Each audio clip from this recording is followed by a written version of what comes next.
Welcome to the 25th Hour podcast. I'm Elise. And I'm Bianca. We're two former federal prosecutors, mothers, and lawyers here to decode Project 2025 by bringing you the subject matter and agency experts who can speak to the proposal's real-life implications.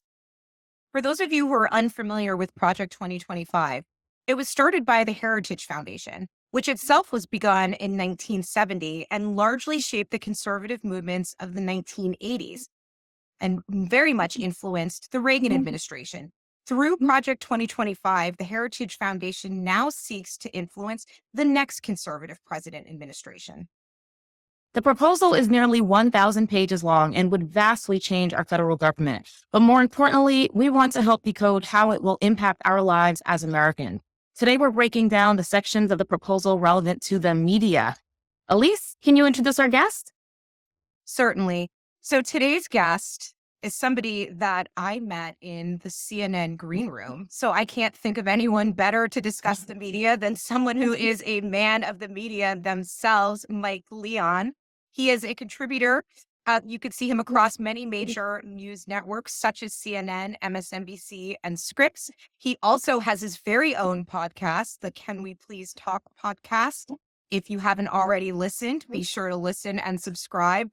I had the honor of being on that podcast about a month and a half ago. It was a great time. And now we have the honor of having you here with us, Mike. So thank you so much for joining.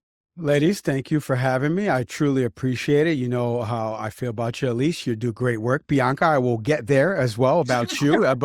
But yes, I'm honored to be here. And like I said, working in media, in my high school yearbook, one of my friends wrote, "I'll see you on ESPN." I played golf with him the other day and I was like, you meant to write CNN, not ESPN. And so it's always been in like my destiny to kind of be on TV, at least from a producer standpoint. We'll get into some of that in a second, but I'm very honored to be on the show and that you guys thought of me. Yeah, absolutely. So let's just kick it off. Project 2025, we're hearing a lot about it. The DNC is currently happening and it's a major topic. If you could describe this chapter on the media in one word, and I've asked other guests this because I'm just curious kind of what would that word be? Well, I'd give you two words. It's called the usual. So, you know, this section, there's two sections in particular that kind of stood out to me that are relevant for what I've done. One is around big tech, which is always a buzz phrase. I've worked in big tech for 15 years. I launched HBO Max. I helped launch Discovery Plus. Like I've worked with the PGA Tours app, Madison Square Gardens app. So I've worked in product and technology for a long, long time. I know the way privacy policies in terms of use are crafted because I've worked in conjunction with lawyers. So you don't have a constitutional right to Twitter. It's not in there. Like, sorry, you can start your own Twitter. You can do that and I can help you build the infrastructure and we can reach out to Amazon Web Services and the hosting stuff. You don't have a constitutional right. It's not in there. They didn't put it into the framers. So the first thing was the big tech, but the second thing was the media, and it was the usual stuff because in Project 2025 outlines a plan that conservative presidential candidates have all tried and failed to get rid of the CPB and get rid of corporate public broadcasting and the NPRs and PBSs of the world and the way these are funded because they think it's a lot of money and they think that these agencies and organizations lean really heavily to the left because of their audience base. So I read some of that and I said, yeah, I mean, this has been going on for decades, right? And the Trump administration tried this in 2019, But that was the first thing that came to mind when I read the passages on the media and big tech, specifically Section 230. It's the usual. They're trying to do certain things. And yeah, broken clock is right twice a day, but you've got to question the broken clock's motives. And in this case, there are some dangerous motives as to why they want to do some of these things, which is why it may fly under the radar because there's other meaty stuff in Project 2025 that other people have pointed out that you guys have had on this show. But the media stuff and the big tech stuff is dangerous as well because it's guiding user decisions and it's informing customers and broadcast and, you know, people that are watching the broadcast. Let's talk a little bit about that. I want to take a step back because when I started to read the media section, the first thing I recognized was that these agencies, the Global Media, U.S. Agency for Global Media, and the Corporation for Public Broadcasting, I'd never heard of them before. So for people who are wondering what these things are, what they do, and why they should care about any of the proposals that are relevant to these agencies. Can you speak a little bit about that? Yeah, sure. So first off, I encourage people, you should be doing the same exercise that Elise and Bianca and I do. So go to cpb.org right now as you're watching this or, listening to this. And you can read about on their about section, like what the agency does. So not to get totally into the histrionics of how the advent of radio changed the way newspapers and now radio, another form of medium, and then television comes out in the 60s. And then Lyndon B. Johnson signs this act in 1967 about public broadcasting and the ability of the government to, for the greater good, right, publicly fund with taxpayer dollars, these type of radio stations and eventually television stations, which became NPR and PBS. Every time you listen to PBS or NPR, if you've seen their route, their drives that they have on television, you'll hear one of their hosts do something like, "Support for PBS is brought to you in part by," and they'll, viewers like you, right? That's always the tagline that they do. So the histrionics of it is, it started out as, and it still is, by the way, because I have a lot of friends that work at NPR and PBS. So let's just be transparent there. Like, a lot of my friends are reporters at NPR, on-air talent at PBS. So I know a lot more of the hierarchy and structure and the way they craft programming.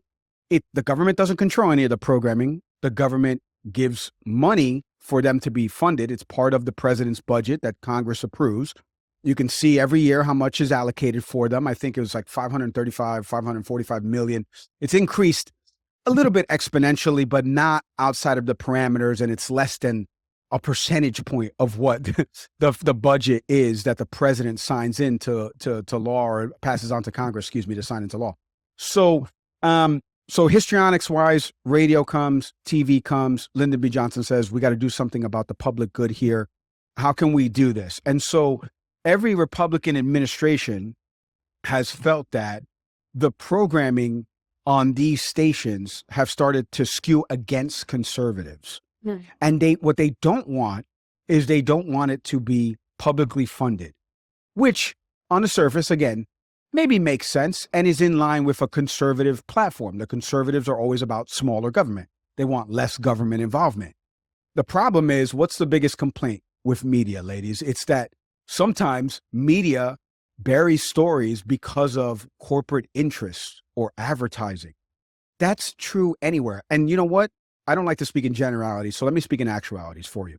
So I was recently, and Elisa mentioned before that I do television, I have the podcast and stuff like that.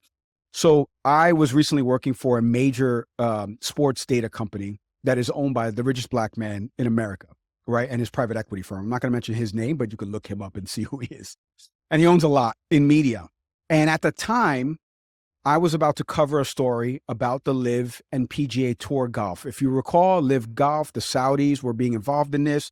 There's human rights abuses that Saudi Arabia is involved in. And I had a prominent journalist that was coming on the show to talk about this.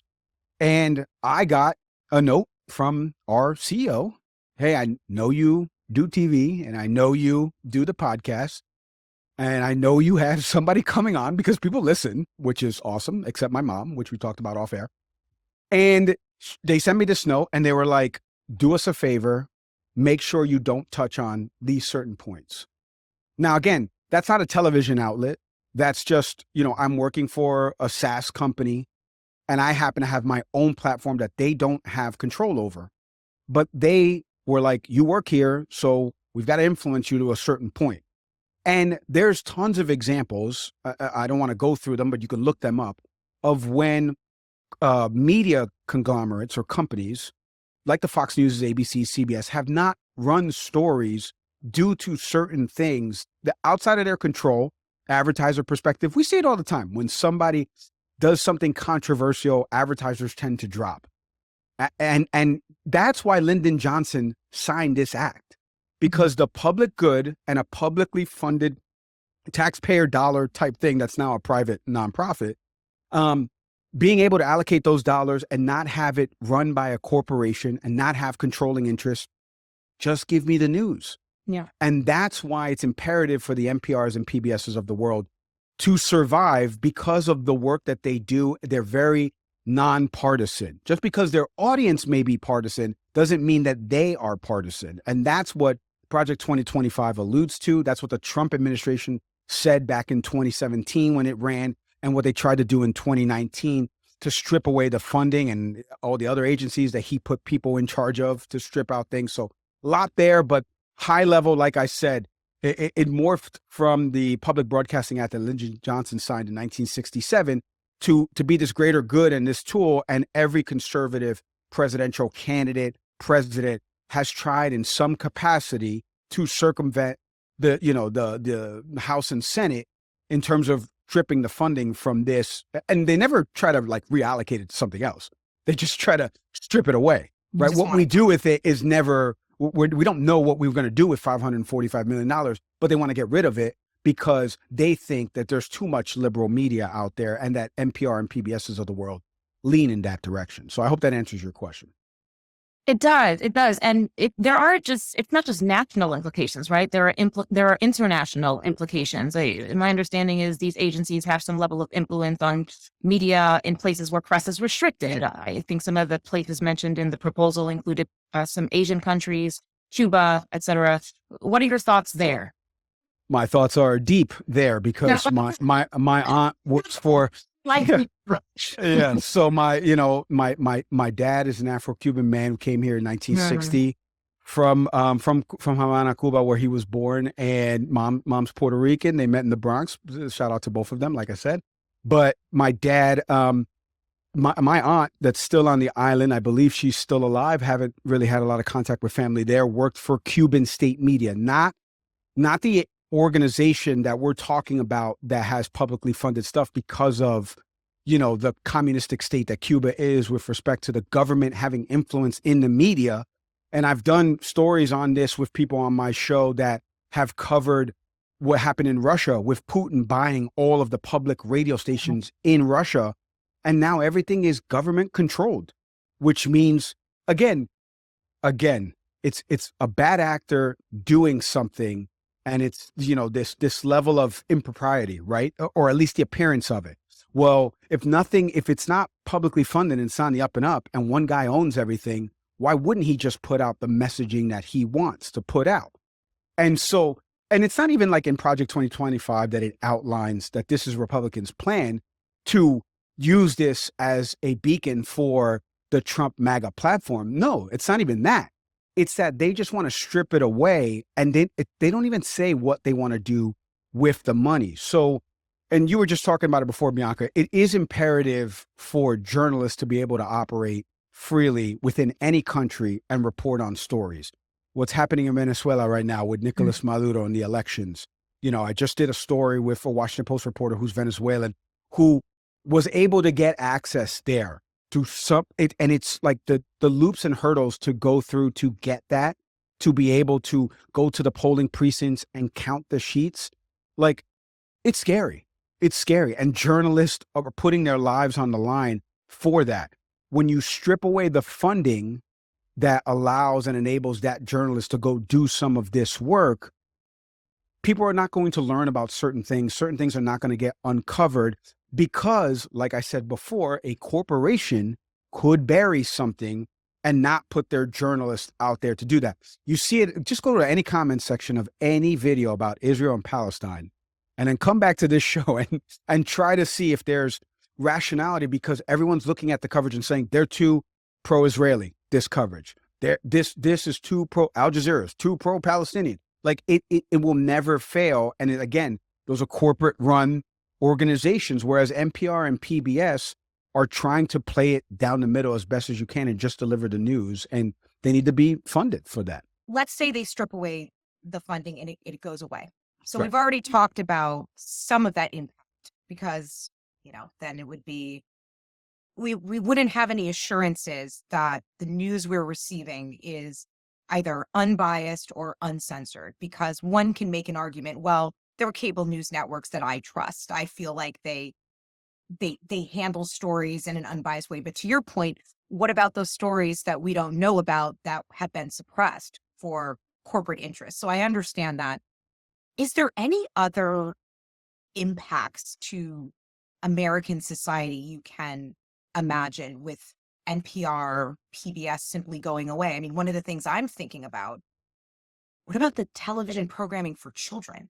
I mean, some kids don't have access to early education, safe nursery schools. I'm thinking about the Sesame Streets of yesterday. I don't really know what's on.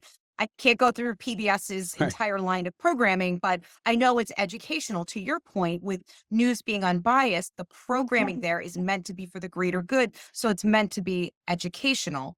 Right. Could you talk a little bit about that? Because it's not just news programming that's going away. It would be all of their programming that's going away, right? Can I Yeah. just So the yeah, go proposal ahead. mentions the fact that Sesame Street is now on HBO? Just That's what I said. That's what I said. I don't know what is on there today. It said the Sesame Streets of yesterday because I did know it moved somewhere that you had to pay for. I couldn't remember. So I, but I mean, that's an example, right? Like what happens if all of the programming is migrated somewhere behind a paywall? So then not only some people wouldn't have access because maybe they don't have cable. I know very few, but you never know. And then on top of that, who is to say that the shows they're getting are educational? So I don't know, Mike, what do you think? No. So one thing that I forgot to mention, and you just kind of touched on it there, is that in this act, I want to read it for you because Okay. in 1967, this is not from Project 2025. This is from Project 1967, Public Broadcasting Act of 1967.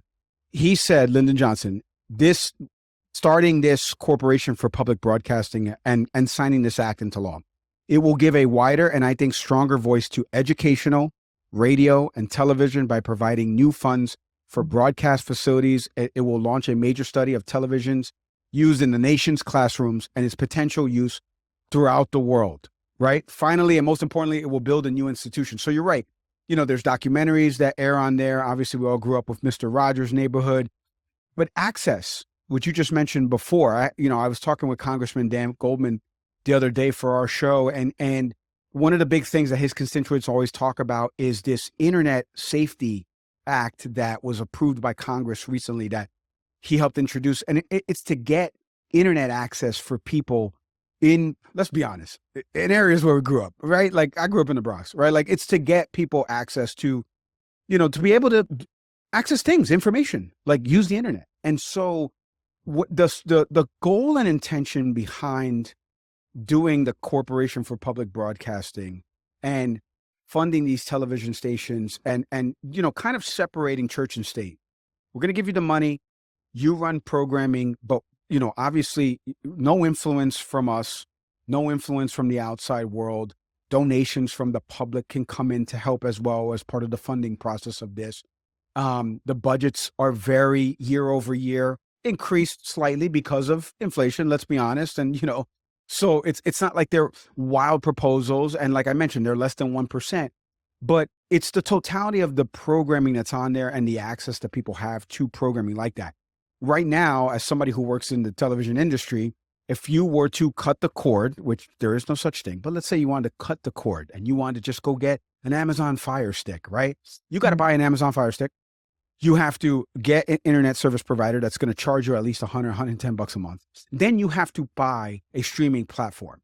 You mentioned HBO Max, Bianca. HBO Max is a pay-for service, or you can authenticate with your cable provider. If you ain't got cable because you only got internet, and now you got to pay monthly for that, and so you can only watch one set of programming that comes from that place. NPR and PBS are not gated. They're not making people pay for a service. It's public access. It's governmental stuff. It's educational stuff. And like you said, children's programming, it's free TV, like now the counter argument, if I may for a second, it's not even a devil's advocate thing. It's more of like, I have a TV hat. So I know this space. I'm in this space right now. AVOD services, Pluto TVs, Zumo TVs. You guys have all seen these where you're like, what the heck is a Pluto TV? And then you go on there and they have a Deal or No Deal channel. And you're like, I'm sold. It's just 24 hours of Deal or No Deal. And it's just programs that have their own lineups. Well, now what's happening, and those are free services. So, they're fast channels. They have advertising within them, but it's just programming that's kind of repurposed. Some of it's new, like the news channels. But the argument that a conservative leaning person that, let's say, worked in the media like me or works in product and technology would say is like, you could just have like a Pluto TV, a Zumo TV that has news channels, that has a Coco Melon channel, that has these. So you have all these other educational shows, and we all, maybe our kids shouldn't be watching Coco Melon. You could look up that on your own time. But so right, exactly. So like there that would be the retort. Like there are other things out here.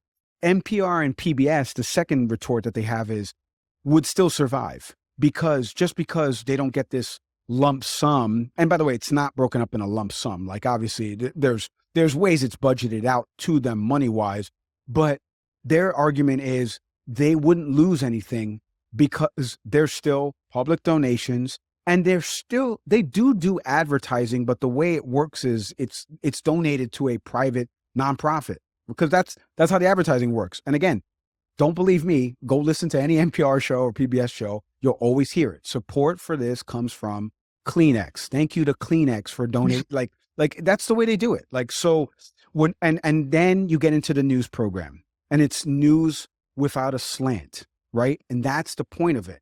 The people that come into it and go, that's slanted. No, those are your ears. You've been listening to something that's slanted.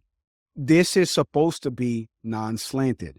And so you're right. But at the high level, just to bring it back and land the airplane, it's really about that all of the access to all of the programming that NPR and PBS put out, right? Like that other people don't have access to with respect to what cable providers now, streaming services are all charging.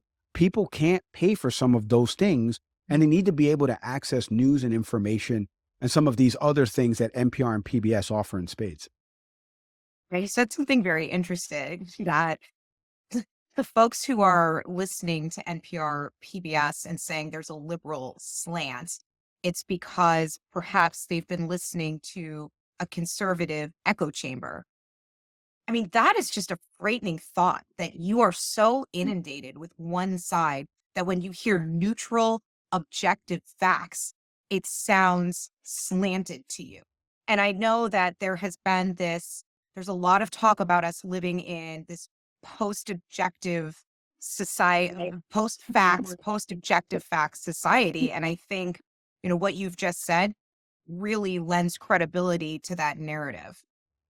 So the reason I started my show was because I'm a former Fox News producer. So, Really? And Bianca just went, whoa, and Elise just said that as well. So let's roll back for judging. We're not judging. No. Look, listen. Safe space. Exactly. Look, so I graduated from Rutgers, my alma mater in Jersey in 2004. First job I had, I worked for a sports website in college, graduated, went right to Fox News. PA, worked assignment desk. I would have stayed there, to be honest with you. I'm not kidding. I would have stayed there because I didn't work around opinion programming. I worked around news programming. And you know that people that may watch this and listen to this, they go, I don't get it. It's the same channel. No, it's not. And that's the thing. There isn't a divide. So when America's Newsroom comes on at 9 a.m. and then, hey, there's a bomb that, just went off in Beirut, Fox News war correspondent Trey Yinks is on the ground. Trey, what can you tell us? What is that, ladies? That is a news story. That is a host interviewing the correspondent who's on the ground covering it. Right. When it comes to 8 o'clock and bozo Jesse Waters comes on and there's a graphic that says, I'm not even going to say it because I don't want to denigrate the vice president, but you know the graphics that come up there. And so when you have that, a guy made fun of Paul Pelosi getting attacked, right? For forever. It never says at the beginning of the show, the following program is presented of Jesse Waters' opinion only. This does not represent the viewpoints of Fox News. Viewer discretion advised. That's so it's opinion programming. And I worked there. So I worked with Bill O'Reilly. I worked with Sean Hannity. I know these people. So it is, and at least you've been in the CNN, green room. Look, everyone has a persona in the green room.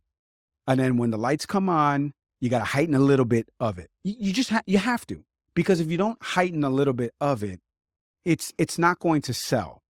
And this gets back to, by the way, PBS, NPR. There is nothing more boring than NPR and PBS. Okay? They are boring. And by the way, and I say this because I know a lot of NPR people, they have vocal coaches. They train them on how to live from NPR. I'm Scott, blah, blah, blah. And here's the news. It's a cadence and a rhythm because they just want to deliver the news. Jesse Waters, Laura Ingraham, Sean Hannity, we're writing things. I'm putting it in the prompter. I don't care for meteors coming and Biden's jumping in front of it. I got the Hunter Biden graphic loaded up. We got to run it. And Jesse knows what he's going to say. Is he conservative? Of course. And by the way, not an issue to be conservative. You can be conservative. You can be libertarian. You can be whatever. The problem is that when you supersede wrong, right? Like not my facts, your facts. There's the facts. Come on, And my wife's rolling her eyes because she's heard me say that like 6 times. But that's the truth. And I'm going to print it on a shirt and I'm going to get it made. And so what happens is at Fox News, when they go out there, and I've been on Fox News, by the way, you forgot to mention the Fox News part, because I know friends that are on-air talent. I've been panels there. I go on the news panels. I do not go. You will never see me ever at 8 p.m. sitting next to Jesse Waters. If you did, ladies, I've been kidnapped. Call 911. Something happened, because that will never happen. I have been, and my wife knows this too, because Tucker Carlson and I have a really prominent mutual friend. This mutual friend has been trying to get me to meet Tucker, to do something with him. There is no chance in hell I would do anything with Tucker Carlson. Because again, the persona off camera, is he conservative? Sure. It's too late now to turn back. Like that song says, it's too late to turn back now. It's too late. Candace Owens is conservative. She's not all the way like that. Because if she doesn't do it, they're right behind her. Megyn Kelly, the other blonde lady, Tommy Lauren, they're all right behind her about to do it, content-wise. It's why I always argue with my producer. I don't feel like doing that, because Ben Shapiro is going to go watch a movie. Barbie's going to go watch a movie. He's got to wear the black t-shirt. He's going to tell you how woke it is, and he's going to get the SEO out of it. He's going to get 7 million views, and he's going to make money off of that. I don't have time for that. Like, I want to live in this like real universe where we're solving problems. And back to the bringing it back home on public broadcasting. This is what NPR and PBS are about. They're about delivering the news, impactful stories like Throughline, impactful stories that you see on PBS, like they did about the Holy Land and the war on the Holy Land. Shout out to my friend Layla Molana Allen, who's a special correspondent at PBS that just covered what's happening with the uprising in Sudan. These are the stories that they do. And it's funded because it's for the greater public good. There isn't an opinionated 8 p.m. show featuring a Jesse Waters on an NPR PBS. You're just not going to get that. Yeah. Like, are people listening and watching those shows then? Yeah. Well, which one? The boring ones or the Jesse Waters? That's what I'm saying. I mean, you're characterizing them as boring, and you're explaining that, other talent goes on and they need to have bombast to get views. And as we've seen, that's what generates views. That's what generates interest. You do have to have kind of a hook, or else you're not going to be invited back. So are people listening to NPR and PBS? I mean, if we're sounding the alarm and saying these things could go away, we know why people probably should be, but are they? They are, which is the good news. Look, there's 334 million, I think, people here in the U.S., right? NPR and PBS, and they've added some subscription models as well. NPR has, at least on the podcast level, to try to add some added revenue, because they did this during the Trump administration where they changed to like, here's free stuff. If you want more news content, we have like a small subscription. It's like $2.99 a month or something like that. Forget the price point. So there are people listening to it. They have millions of downloads. You can check the star rating in their app store. Like they're doing fine. And there are people listening. But just like with anything in life, there's multiple choices. So if I do want to go listen to news, and like I tell people, NPR, PBS, AP News, diversify your news sources. Don't just come to my show. My show should be at stop along the information train. If I want to listen to comedy, there's tons of different options. So there are always going to be people in the sphere that heighten it. The biggest scare is not that they want to get rid of them. It's that they just want to get rid of, at a high level, these government-funded agencies, some that are doing good things. Let's be honest. They've been trying to get rid of the Department of Education for forever, right? They want to get rid of this and do what? Let NPR and PBS now return to what we're seeing with Fox, MSNBC, and CNN, where, there are some corporate interests within that. And by the way, these people would tell you that. It's not like, this isn't a conspiratorial thing or anything like that. Like, there are instances where CBS News or ABC News has had a corporate interest and somebody be like, you can't run that, because it's about us. Look at the Boeing. Look at what's happening with Boeing right now. Look at that story. How much coverage did you see of that hearing about Boeing? Bianca, look at Bianca. That's why I like Bianca. Or read the report. Read the report myself. Watch that hearing, and those are former federal employees. And the only way you were able to see that hearing was really on C-SPAN.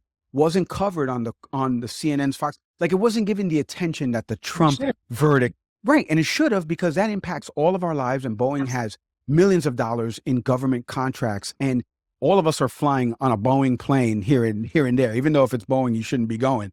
But most of the people are flying on Boeing. Let's be honest. And so that story is a perfect example of a corporate interest. I'm not saying it was suppressed. I'm just saying it didn't get as much attention. And therein lies your example. You're dropping some gems, Mike.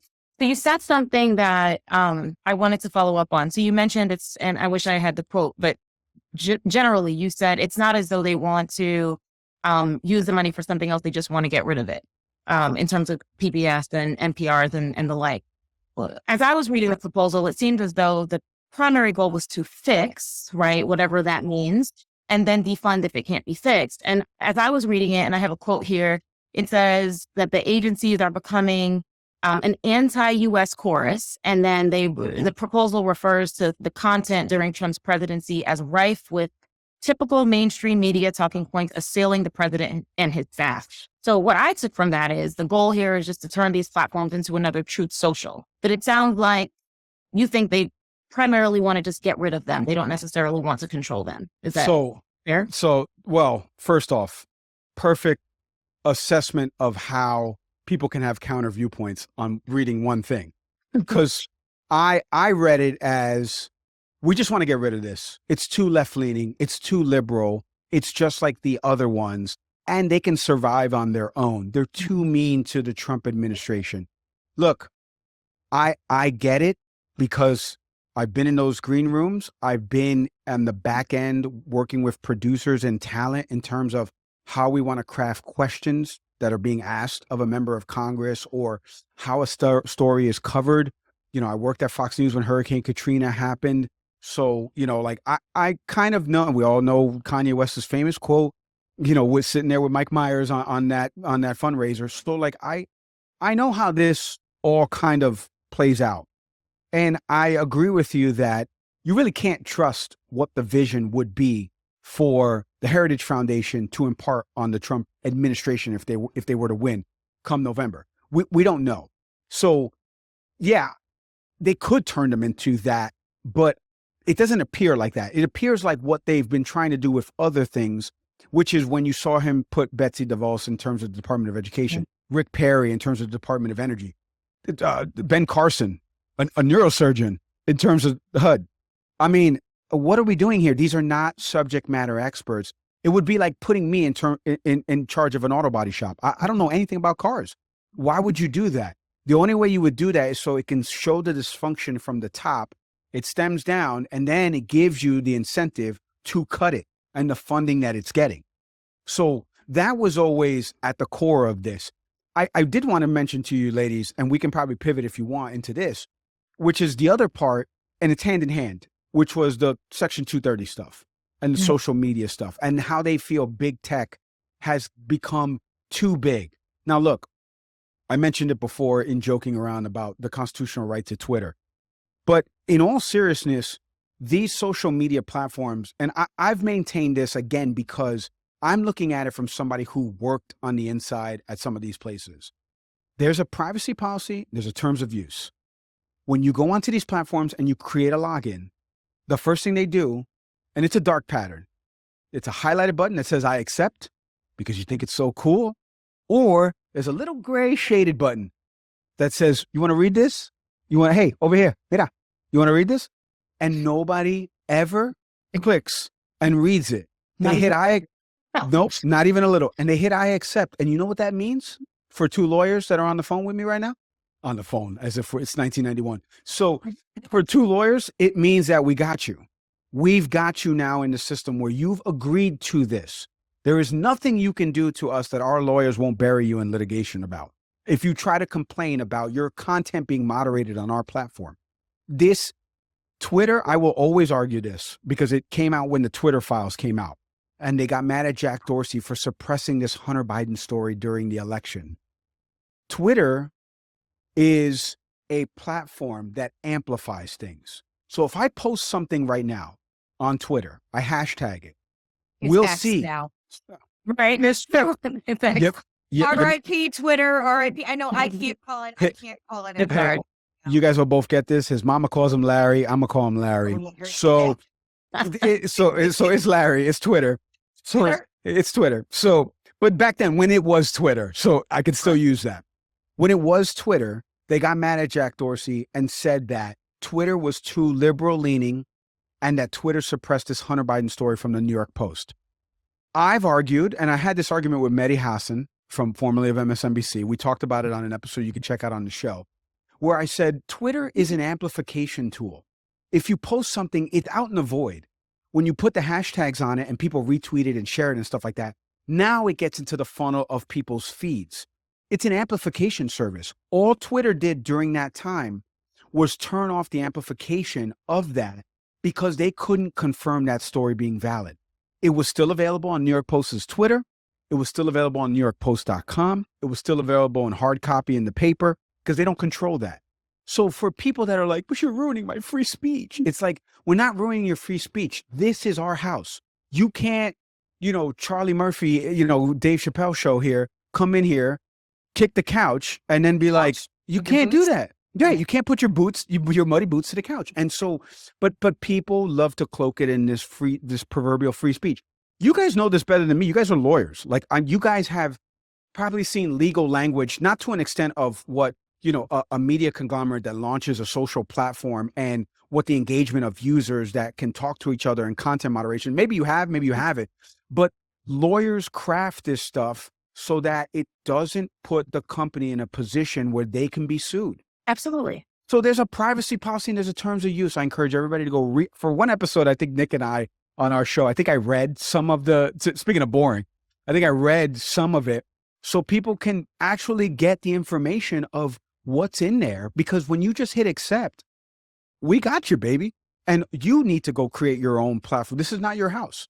So that's what I argue. And Section 230, what they put in there is really what a lot of people have tried, different administrations have tried to rein in what the control is over social media, because these things have grown so big and they have a lot of influence in the public sphere, right? And they've influenced elections, or at least there's so many bot accounts, which is what Elon initially ran on. I'm going to buy it. I'm going to clean up the bots. And he hasn't done that. Let's be honest. So I thought it was very interesting that they put the two sections right back to back. And it's really like, again, a lot of meaty stuff in the first, 179, 200 pages before you get to this stuff. But like, there's a lot there for people that are maybe in this gray area of like, how much control and influence should a social media platform have? Should a government regulate it? But then on the flip side, no, a government funded or, private nonprofit thing that's giving this, allure of impropriety and just covering news. No, we want to get rid of that. But we want to let, the social media and big tech, they're just all over the place. Yeah. In this document is what my takeaway was. And it was almost like, I'm pretty sure I read the tech proposal, and my recollection is there was this acknowledgement that, yeah, we're talking about misinformation here, but so what? It's free speech, right? Like that was ultimately where it was headed. Like that's the fact that this is wrong and inaccurate and could potentially, be dangerous to a degree is not sufficient to put up guardrails. Yeah, I will always, and I'll put this on a bowl for you guys. In 2015, there's a famous clip. I don't know if it's out there on the internet, but I'll give you the time frame. Maybe into 2016 when Trump was about to accept the nomination at the RNC at that point. And CNN, Allison Camerata, a friend of mine, doing the morning show, she had Newt Gingrich on. this is when, Elise, you were mentioning before about this age of like, nobody's listening to these facts. Like these are facts, and they're like, nah, those are your facts. So Allison had Newt Gingrich on, typical what you're seeing now of the convention coverage if you watch CNN. She's interviewing him, and, the biggest talking point is always, Republicans are the party of law and order and crime in major cities. And I believe the convention was in Philadelphia at the time. So Allison was like, well, can I read you the crime statistics from the Philadelphia Police Union, right? Reads the crime statistics, and he says, well, those are your facts. So I'm going to roll with my opinion. It carries more weight to my constituents. And she's like, you think I work for the Philadelphia Police Union? Like, these are their and she had the paper. Like, she's like, these are not, I didn't report this. Like, these are their statistics on murders, homicides, gun violence. Like, it's down. So and he's like, that doesn't mean anything to my people because my opinion of what's happening means more. So now take that clip. Now it gets shared everywhere on Twitter. It gets reposted by all these accounts that say, see, crime is up. Mm-hmm. And now kind of what you said, there's misinformation being spread about that. So the higher question goes, well, should a content moderation platform like Twitter, should they not amplify that segment? Should the government be involved in that private entity for all intent and purpose? Should they not be involved in that and not get into the disputes of how a platform moderates content? That's a larger question. Project 2025, yeah, it looks at it, but back to the overarching point, it's people that you don't trust to look at it that are looking at it and saying like, yeah, we need to solve this. It's like, not you, somebody else, but not you. But yes. Yeah. So, Mike, what is it that the voters need to know most before they go to the poll in November about these two sections of Project 2025? Well, look, I said before about the usual, so I'll end it on the usual. It's a theme that's right now playing out at the DNC. The Project 2025 stuff is some things that conservatives have always tried to do. They've always tried to rein in the appearance of reining in government spending. This time, it's at taking away some of the way people get information and access to things. And those things are imperative. And thousands of employees that work at these places would be affected somehow, some way by all of this. And it's been tried by every Republican administration. But if you've noticed, it has never been tried by any Democrat running for president. And it's because, like I said, at the core of this, when it started out in '67 with the Public Broadcasting Act, it was really to work for the greater good, to fund these over 1,500 radio stations nationwide right now that give access and information, educational stuff, government affairs things that people need to know. Back to like the Boeing thing, like that stuff was airing on those outlets and platforms and was being talked about. It's the information access in this new age of corporations just wanting to profit off of every single little thing. So they'll hit you over the head 4 times as a consumer. Yeah, here's the phone. Oh, you need a charger? Yeah, you got to buy the charger separate. Oh, you need the case? You got to buy the case separate. That's the way the news media is pivoting towards, right? Everything is come to this service, watch it on this platform. Now we get your information and you have to pay for it. NPR and PBSs of the world are not like that because of this Corporation for Public Broadcasting and support from viewers like you. So like they truly operate like that. And Section 230 wants to strip that stuff away, and it wants to reshape the way social media has an impact on people. I'm in agreement with like 6% of how they want to do this, but the other 94% I'm not in agreement with because of the people that are running the Heritage Foundation and the influence that they've already had on the Trump administration and the impact that he has had nominating justices and stuff like that. So what voters need to know is that the foundation behind this is steeped in Republican politics currently with what Trump has done with the party. The classic Republicans that you know, and I know a bunch of them, they've been on my show, they're getting funneled out. And so this foundation saying this is not Trump's thing and the Trump can't say it's not their thing, it is their thing to an extent. Like they would use some of these things because you don't spend all of this money to write 960 pages and for it to not get used. So that's what the voters need to know. Mike, Great final words. thank you so much. I was going to say, we'll end it on your word. Thanks so much for being a guest. We really appreciate the conversation. And thanks so much to all of our listeners. If you like what you've heard here, please be sure to subscribe. And we'll see you next time.